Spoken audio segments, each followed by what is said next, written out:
Hello Internet and welcome back to the most inquisitive channel on YouTube, Life's Biggest Questions, the only place on the internet where you can find a factual, fictitious mashup of mythological entities buzzed up in a metaphorical blender of 21st century implications. What's going on, guys? As always, I'll be your disembodied floating voice, Jack Finch, as once again we step into the realm where mythology meets reality, cry out into the sky during a thunderous downpour, and piously ask the question, what if Quetzalcoatl was real? Roll the clip.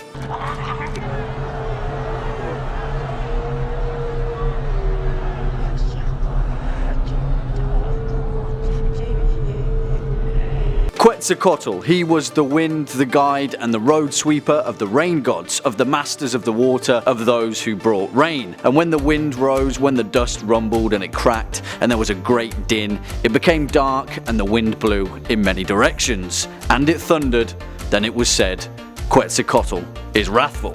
Well, what has the metaphysical representation of the wind and air got to do with any of us? I suppose we better find out, really. Before we offer ourselves up as a human sacrifice though, guys, you know how the chips fall by now. If you're a fan of this video, Aztec mythology, great feathered serpentine gods, or just life's biggest questions in general, then please be a dear and hit that thumbs up button, as well as that subscribe bell so you can stay up to date with our latest and greatest uploads. Also, we've got a little proposition for you all over here at LBQ. We want to know what makes you guys tick, and if you've got a burning idea for a series of questioning videos, let us know in the comment box down below. We try and read each and every one, so stick around until the end because I'll be reading out some of your best witty remarks from the past few weeks. Alright, let's lay our cards down on the table. If Quetzalcoatl was real, then Central America just got a hell of a lot more interesting. But to tackle this question, first we've got to find out a bit more about the main man himself. Quetzalcoatl, boy do I just love saying that name, is the Aztec deity of the wind, air, learning, the planet Venus, of the dawn,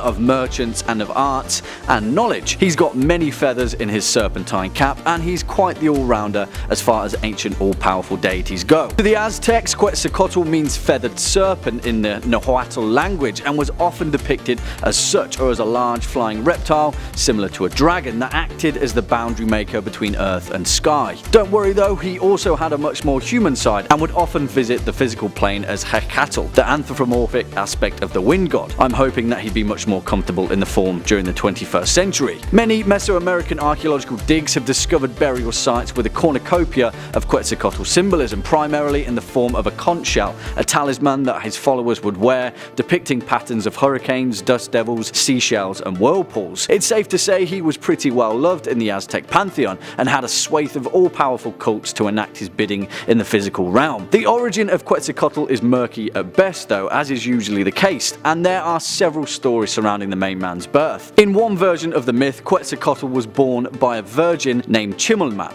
to whom the god Onitol appeared in a dream. Where have I heard that one before? In another version, the same virgin conceived Quetzalcoatl by swallowing an emerald. In a third, the story narrates that Chimilman was hit in the womb by an arrow shot by Mixcoatl, and 9 months later she gave birth to a child which was called Quetzalcoatl. Well, funny how that one works, isn't it? Well, either way, whichever route Quetzalcoatl took to gain access into our mortal realm, where would he be now, right here in 2018? Remember I said that Central America would look like a very different place? Yeah, things would go a little more swimmingly if you had the backing of an all-powerful wind dragon by your side. Let's take the Spanish conquest as an example. It is argued by historians that when the Spanish conquistador Hernando Cortez landed in what is now mainland Mexico in 1519, the Aztec Emperor Montezuma II believed him to be the manifestation of Quetzalcoatl, returning to change the course of Aztec history. Well, let's run that simulation again and say that instead of a gang of brightly feathered Aztec warriors meeting the Spaniards on the beach, it was Quetzalcoatl himself in all his serpentine wind dragon glory. Yeah, I think it's safe to say they wouldn't have gotten too far. At the same time though, the Aztec Empire were facing a threat from their own continent, the Tlaxcala, a Mesoamerican society that opposed human sacrifice and the Aztec ways. In our history, Hernando Cortez eventually coerced these people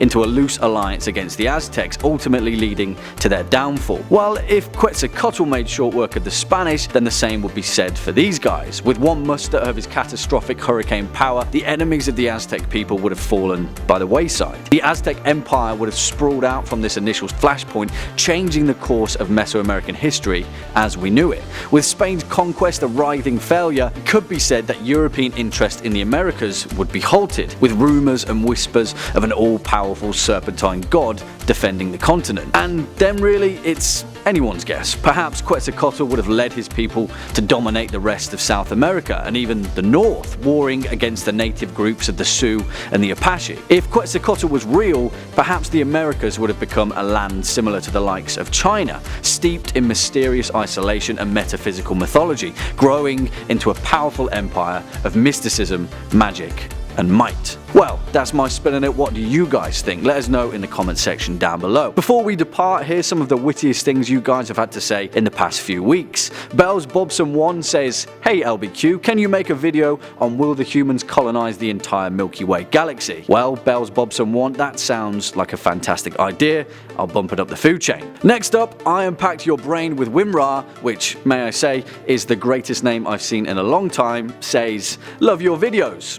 Well, to be honest, you only got in because your name was so good, but we love you too, buddy. Unfortunately, that's all we've got for today, guys. Make sure to let us know what you want to see in the comment section below, or just say something hilarious, and in all likelihood, I'll read the funniest ones out in the next video. As always, I've been your host, Jack Finch. You've been watching Life's Biggest Questions, and until next time, you take it easy.